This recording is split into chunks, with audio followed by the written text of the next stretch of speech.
ಸಾಮಾಜಿಕ ಜಾಲತಾಣಗಳಲ್ಲಿ ಭಾರಿ ವೈರಲ್ ಆಗುತ್ತಿರುವ ಕಾಕ್ರೋಚ್ ಕರ್ನಾಟಕ ಜನತಾ ಪಾರ್ಟಿ ವತಿಯಿಂದ ಪ್ರತಿಭಟನಾ ಕರೆಗೆ ಸಂಬಂಧಿಸಿದಂತೆ ಬೆಂಗಳೂರು ನಗರ ಪೊಲೀಸ್ ಇಲಾಖೆ ಸಾರ್ವಜನಿಕರಿಗೆ ಕಟ್ಟುನಿಟ್ಟಿನ ಎಚ್ಚರಿಕೆ ಸಂದೇಶ ರವಾನಿಸಿದೆ. ಬರುವ ಮೇ 24ರಂದು ಬೆಂಗಳೂರಿನ ಟೌನ್ ಹಾಲ್ ಮುಂಭಾಗದಲ್ಲಿ ಶಾಂತಿಯುತ ಮಾನವ ಸರಪಳಿ ಪ್ರತಿಭಟನೆ ಆಯೋಜಿಸಲಾಗಿದೆ ಎಂದು ಸಾಮಾಜಿಕ ಮಾಧ್ಯಮಗಳಲ್ಲಿ ವ್ಯಾಪಕವಾಗಿ ಪೋಸ್ಟ್ಗಳನ್ನು ಹಂಚಿಕೊಳ್ಳಲಾಗುತ್ತಿದ್ದು, ಸಾರ್ವಜನಿಕರು ಭಾಗವಹಿಸುವಂತೆ ಕೋರಲಾಗಿದೆ. ಆದರೆ ಈ ಪ್ರತಿಭಟನೆಗೆ ಯಾವುದೇ ಕಾನೂನುಬದ್ಧ ಅನುಮತಿ ಇಲ್ಲ ಎಂದು ಪೊಲೀಸರು ಸ್ಪಷ್ಟಪಡಿಸಿದ್ದಾರೆ. ಹೆಸರಿನ ಪ್ರತಿಭಟನೆಗೆ ಪೊಲೀಸ್ ಇಲಾಖೆಯಿಂದ ಯಾವುದೇ ರೀತಿಯ ಅನುಮತಿ ನೀಡಿಲ್ಲ.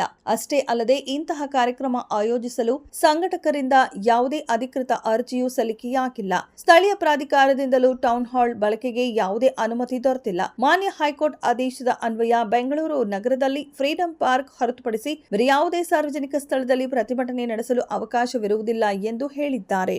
ಕಾಕ್ರೋಚ್ ಕರ್ನಾಟಕ ಜನತಾ ಪಾರ್ಟಿಯ ಮಾನವ ಸರಪಳಿಗೆ ಸಂಬಂಧಿಸಿದ ಪೋಸ್ಟ್ಗಳನ್ನು ವಾಟ್ಸ್ಆಪ್, ಫೇಸ್ಬುಕ್, ಇನ್ಸ್ಟಾಗ್ರಾಂ, ಎಕ್ಸ್ ಸೇರಿದಂತೆ ಯಾವುದೇ ಸಾಮಾಜಿಕ ಜಾಲತಾಣಗಳಲ್ಲಿ ಹಂಚಿಕೊಂಡರೆ ಅವರ ವಿರುದ್ಧ ತಕ್ಷಣವೇ ಕಾನೂನು ಕ್ರಮ ಕೈಗೊಳ್ಳಲಾಗುವುದು. ಸಾರ್ವಜನಿಕರು ತಿಳಿಯದೋ ಮೇ 24ರಂದು ಟೌನ್ ಹಾಲ್ ಬಳಿ ಪ್ರತಿಭಟನೆಗಾಗಿ ಗುಂಪು ಸೇರಬಾರದು ಎಂದು ಸೂಚಿಸಿದ್ದಾರೆ. ಯಾವುದೇ ನಕಲಿ ಹಾಗೂ ಕಾನೂನು ಬಾಹಿರ ಸಂದೇಶಗಳನ್ನು ನಂಬಬೇಡಿ ಮತ್ತು ಬೇರೆಯವರಿಗೂ ಫಾರ್ವರ್ಡ್ ಮಾಡದೆ ಕಾನೂನು ಪ್ರಜ್ಞೆ ಮೆರೆಯಬೇಕಾಗಿ ಬೆಂಗಳೂರು ಪೊಲೀಸರು ಮನವಿ ಮಾಡಿದ್ದಾರೆ.